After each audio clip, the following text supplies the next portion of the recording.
Hello everyone, welcome back to the channel. Today's conversation is about something we all experience but rarely learn how to understand, and that is emotional literacy. Now, before anyone thinks this is going to sound like a psychology lecture filled with complicated words, don't worry. So today we are talking about emotions the way storytellers understand them. Because every great story is really about emotions. Okay, so let me begin with every novel, every film, every poem, and every memorable character. Have you ever noticed that there is emotional literacy? So they stay with us not because of what happened to them, but because of how they made us feel. And that's exactly why emotional literacy matters not only in life but also in storytelling. So basically, story begins where emotions begin. So think about your favorite story and remove the emotions. What remains? A sequence of events. And what are those sequence of events? Like someone walks, someone speaks, someone leaves. Nothing memorable. So what stays with you is emotion. And emotion transforms ordinary moments into unforgettable scenes. So as writers, we don't simply describe actions, we describe feelings hidden beneath actions, and that's emotional literacy. It's the ability to recognize emotions, not just happiness or sadness, but all the subtle emotions in between. So let's explore a few of them. So there's a difference between being tired and being burned out. So now I really want you to imagine two characters. The first one has been working all day. Okay, so she comes home exhausted, she eats dinner, sleeps well. The next morning she is energetic again. And she is tired. Now imagine another character. He sleeps 8 hours, wakes up, still feels empty, and nothing excites him anymore. Even small tasks feel impossible. And that isn't ordinary tiredness, that's burnout. As storytellers, understanding this difference changes everything. So instead of writing, she looked exhausted. You begin writing. She stared at her notebook for 20 minutes, unable to remember why she had once loved writing. So what is visible, the emotion becomes visible. Readers recognize themselves. So now let's talk about something very beautiful. What does emotional safety actually feel like? It's not dramatic, it's quiet, it's being able to say, I don't know, without fear. Alright, so it means that it's laughing without worrying how ridiculous you sound. It's admitting mistakes. It's like it's being silent together without awkwardness. And stories often focus on conflict, but emotional safety creates some of the most touching scenes ever written. So sometimes two characters simply sharing tea in silence tell us more than 20 pages of dialogues because readers recognize peace. They recognize trust, and those moments matter. You know why? Because confusion isn't failure. So this is one of my favorite themes is confusion, because confusion often appears before clarity. Okay, so imagine a character graduating for university. Everyone asks, what are your plans? And the character doesn't know. Sounds funny, right? The character doesn't even know, and he's a graduate. So is that failure? No, it's transition. Because life isn't divided into neat chapters. Sometimes we stand between endings and beginnings. The space, that particular space feels uncomfortable.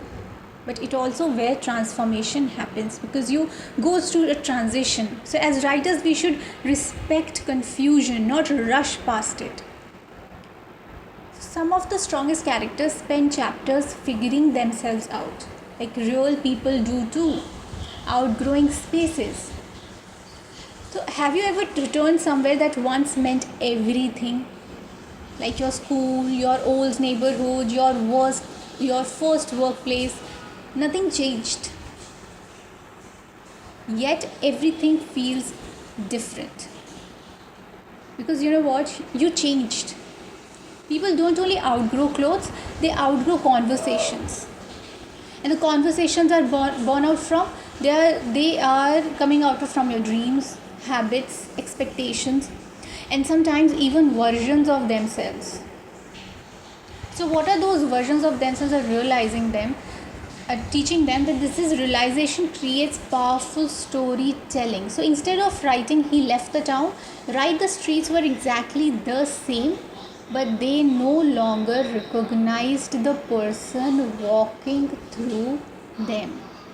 So that's emotional storytelling, that they didn't recognize the person.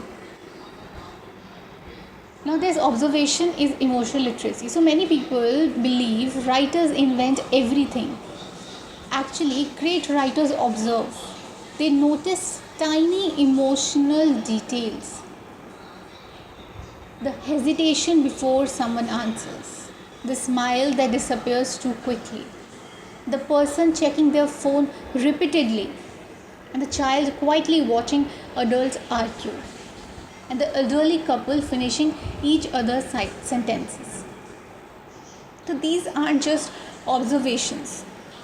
They are emotional clues. So train yourself to notice them.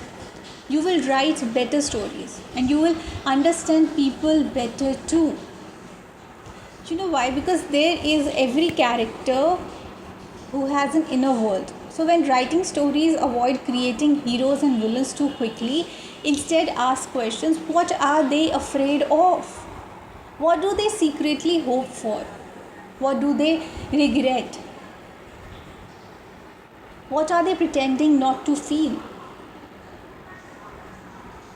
Readers connect with complexity. And real people rarely experience one emotion at a time. So someone can feel excited and terrified, and someone can feel hopeful and uncertain, and someone can feel grateful and lonely. So stories become richer when characters carry emotional contradiction. So how emotional contradiction comes from is the one of my favorite writing exercises is this, that don't write. Don't write at all, but write only this, that she was sad. Instead, write what sadness looks like. Maybe she rereads old messages. Maybe she leaves tea untouched. Maybe she watches rain without noticing it stopped. So, readers don't need emotions explained. She was sad.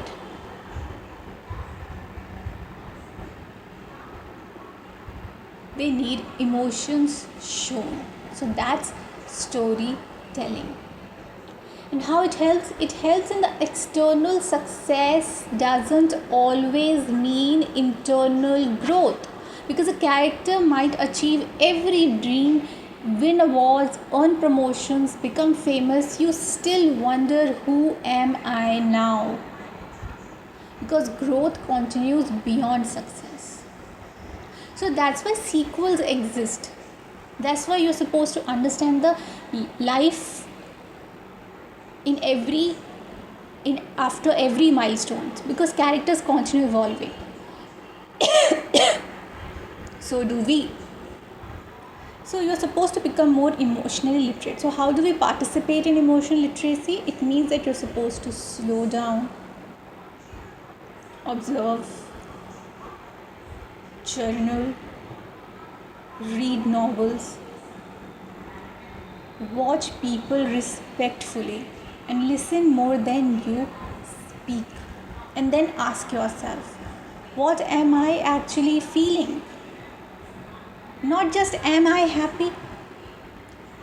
Because maybe the feeling and the emotions is that you are hopeful, possibly, maybe disappointed, maybe relieved, maybe overwhelmed. And the more precise your emotional vocabulary becomes, the richer your storytelling becomes. So I believe emotional literacy isn't about becoming emotionally perfect. It's about becoming emotionally aware. Okay, so the more we understand ourselves, the better we understand others, the better we understand authentic stories. So the more authentic our stories become, because stories aren't remembered for perfect plots. They are only remembered for honest emotions. Okay, so this week I really invite you to become an observer. Notice conversations, notice silence, notice small acts of kindness around yourself, notice moments of uncertainty. They may become your next story. And perhaps while writing about fictional characters, you will understand your own story a little better too. So, thank you so much for spending these moments with me. If you enjoyed today's conversation, don't forget to like, share, subscribe with someone who loves stories as much as you do. Until next time, keep observing, keep writing, keep growing, and remember every great story begins with someone willing to understand both the world and the heart. See you in the next episode of the next week, and thank you.